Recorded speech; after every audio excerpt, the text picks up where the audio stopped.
Welcome to this first lecture of literary criticism and theory. I am Dr. Fawzi Slisley and I will be your instructor for this session. This first lecture is called The Stories Behind the Stories.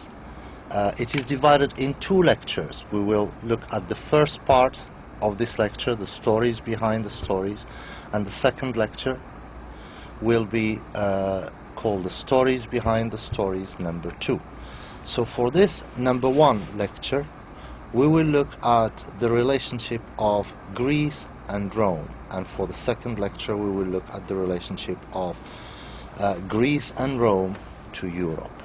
Basically, here is what we want to do. We cannot understand the development of literature or literary criticism without understanding the relationship of Europe to classical antiquity. Classical antiquity is simply the word we use to refer to ancient Greece and ancient Rome. They're called classical antiquity, they're called the classics, they're called the ancients.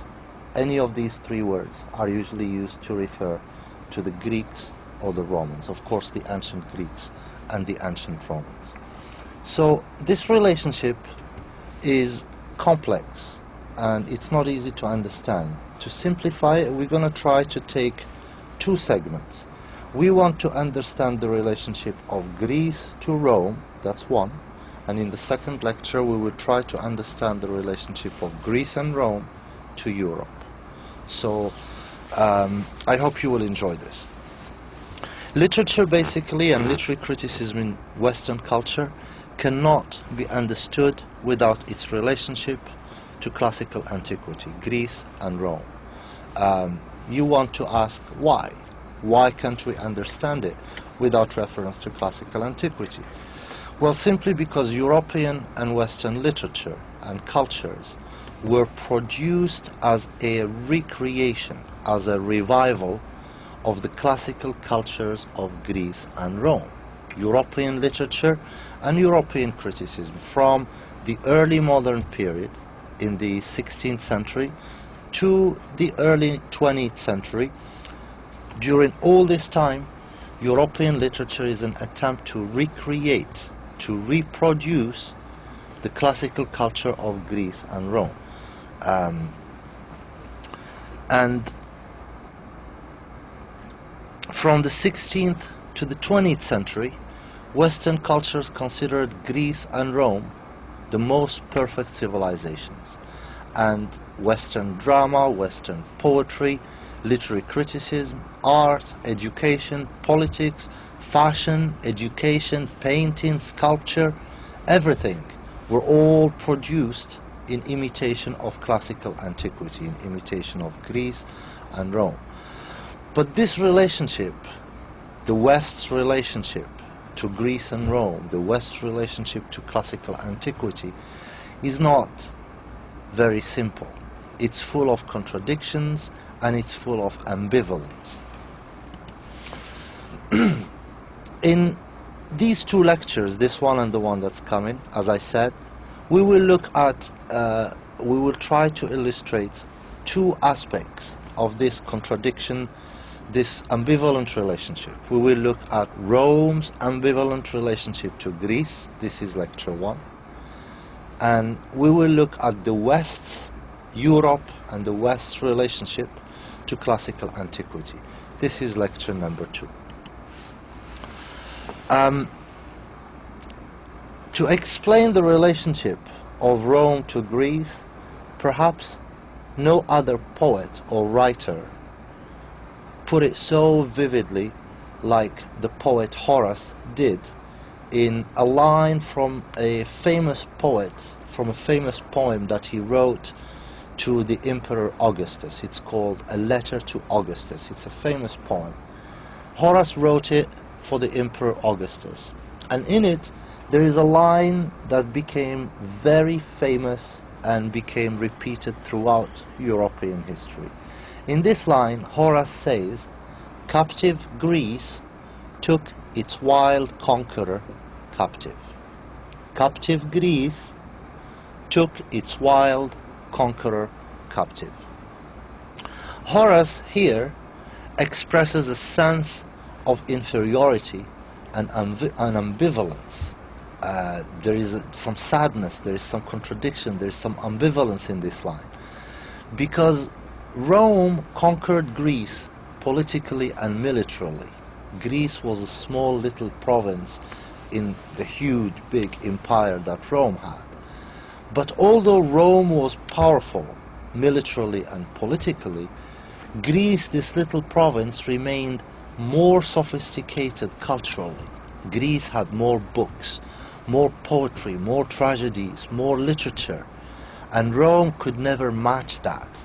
So the Romans felt that they were first when it came to conquests, empire building, political power, but as far as culture, they always felt that they came second. They weren't as good as that little province that they controlled and governed called Greece. We find, so this is why Horace says, captive Greece, Greece was conquered by Rome, so Greece, captive Greece, took its wild conqueror, meaning Rome, captive. So Rome captured Greece militarily and politically, but Greece managed to conquer Rome culturally through its ideas, through its culture.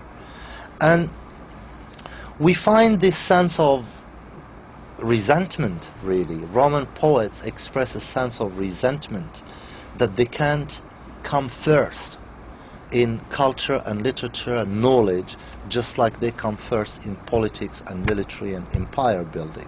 So there is this sense of resentment that we see here in Horace. And we find this sense of resentment not just in Horace, we find it everywhere in Latin literature. We find it in Horace, we find it in Quintilian, we find it in Seneca, we find it even in Cicero, we find it in Longinus, and so on and so forth.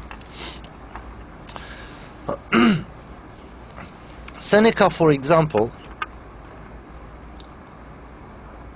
famously said, "No past life has been lived to lend us glory, and that which has existed before us is not ours." Essentially, he means that we don't have a past that's glorious, that we can be proud of today. No past life has been lived to lend us glory, to give us glory. We haven't lived a glorious history in the past that we can be proud of. No past life has been lived to lend us glory. And that which has existed before us, the glorious past that has existed before us, is not ours. It's the Greeks, right? So, as you can see, there is a sense of resentment there, that we don't have a glorious past, and the glorious past that's there isn't ours. Another perfect example from Seneca also, the poet and playwright Seneca, that also expresses this sense of ambivalence and resentment to the culture of ancient Greece, is another line from Seneca. He says, "A man who follows another," a man who follows another, of course he's talking about Rome having to follow Greece when it comes to culture. Rome was the leader in politics, in military, in empire building, but when it came to culture, to art, to literature, Rome had to follow Greece. Greece was leading. So Seneca says, a man who follows another not only finds nothing, he is not even looking. He is not even looking in front of him. So meaning that Rome is following Greece, and because Rome is following Greece, it won't find anything, because the Greeks have already found everything. But Rome is not even looking, because it's following Greece. For centuries, this situation created a lot of contradictions in Roman culture. The Roman culture that developed was contradictory. On the one hand, Rome wants to be the biggest empire, the biggest culture, the biggest place for learning and education, but on the other hand, Rome constantly found itself second, a poor second, to the great culture of this small province, Greece. So for centuries, education in Rome consisted simply in imitating Greek masterpieces. When you look at the educational programs in ancient Rome, most of them had curricula that simply were based on imitating Greeks. They imitated the Greeks in literature, in rhetoric, in painting, in mathematics, in everything. They imitated the Greeks. So the books that were produced, the manuals that were produced for poets, for rhetoricians, for painters, for artists, all of them instructed the poets, the Roman poets, to simply imitate the Greeks, to simply walk in the footsteps of the Greeks, because the Greeks established the model, the exemplar, what the Romans called the exemplar. And as long as the Romans couldn't produce their own models, their own exemplar, then they had to follow the exemplar, the models that were already established by the Greeks. It's only towards the 1st century AD, the 1st century BCE, and the 1st century at the time of Cicero, and the time of the late Republic and early Roman Empire, the time of Augustus, Emperor Augustus, that we find Roman literature producing its own models. So we find the poetry of Virgil. Virgil writes his famous Aeneid, which compares to Homer's, the Greek poet Homer's Iliad. We find poets like Horace and so on. It's only at this time that the Romans managed to create their own models and their own exemplar. But even those Roman models, they simply wanted to imitate the great masterpieces of the Greeks. An excellent example about this cultural attitude of following the Greeks that was dominant in Roman culture is provided for us by a poem by Horace. It comes from the same poem that I cited earlier on. It's a letter to Augustus, to the Emperor Augustus, and it's simply called Letter to Augustus. This is the poem where he says, "Captive Greece took its wild conqueror captive." In that same poet, Horace says the following. These are basically advices. These are advice he gives to aspirant writers, the youth in Rome who want to become writers, who are in school, in education, working to become writers and authors themselves, and orators and playwrights and poets and so on. So this is his advice to these young poets. And it gives you an idea, it gives you a sense of how education was organized, how literature was produced in Rome, part of this education program, how education was organized, and how literature in this program of education emerged and developed. So Horace says, "But he that hopes to have new words aloud must so derive them from the Grecian spring."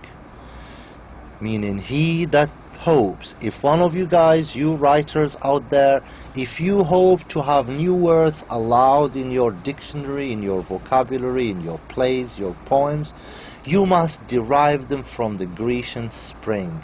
But he that hopes to have new words aloud must so derive them from the Grecian spring, as they may seem to flow without constraint. Because in this Grecian spring, in this Greek culture, from these Greek books, these wonderful new words seem to flow without constraints, without limits. These Greeks seem to have so many words. They have no shortage of new technical, scientific words. We don't have enough in our culture, in our Latin culture. So if you want to borrow words make sure you borrow them from the Greeks. He continues, he says, new subjects are not easily explained. They're difficult. New subjects in literature, in art, in criticism, they're difficult, they're not easy to explain. And you had better choose a well-known theme. It's better if you just choose a well-known theme. What are the well-known themes at the time? They're the themes that come to the Romans from Greek literature. They're the themes that come from the Greek poet Homer, from the Greek orators, from the tragedians, from the comedians. These are the themes that are available, that most educated Romans are familiar with and read about them and know them and discuss them and hold meetings and use in their education and in their curricula. So Horace says new subjects are not easily explained, and you had better choose a well-known theme than trust to an invention of your own. Don't trust your own invention. Just pick up one of these well-known themes. For what originally others write, he says, what others write and looks so original, what the Greeks write so originally, right? He says, so for what originally others write may be so well disguised and so improved, that with some justice it may pass for yours. But then you must not copy trivial things, nor words for word too faithfully translate. Essentially what Horace is saying is that if you want to use new words, borrow them from the Greeks. If you want to introduce new topics, pick them up from the topics and the themes that are known in Greek books, because what others write so originally, like the Greeks did, you can disguise it a little bit and change it a little bit and translate it into Latin, and you can pass it as if it's yours. But he says, but then you must not copy trivial things. Don't just copy everything you find in Greek literature and Greek poetry and Greek plays. And do not translate word for word. Change a little bit. Do some changes to make it look like it's yours. Of course, you can see here that the Romans so desperately wanted to imitate the Greeks and so constantly failed to match them, right? As you can see from the poem we just read. The question is, how can Roman poets imitate the Greeks? Just take their words, borrow their themes, and just disguise them a little bit and make them pass as if they are theirs. It's impossible. It'll be clear to those who know, sooner or later, it'll be clear that this culture that's being produced, this literature that's being produced, is imitative. It's plagiaristic, right? So the Romans so desperately wanted to imitate the Greeks and so constantly failed to match them. They failed because they couldn't be original. A man who follows another not only finds nothing, as Seneca says, he is not even looking. So the reason is very simple. Imitation cannot produce originality. If you just imitate, you will not be original. As Seneca was very smart to understand, a man who follows another not only finds nothing, he is not even looking. The Romans essentially were a simple, rural and uncultured people who became successful as warriors, right? And they built a huge, big empire.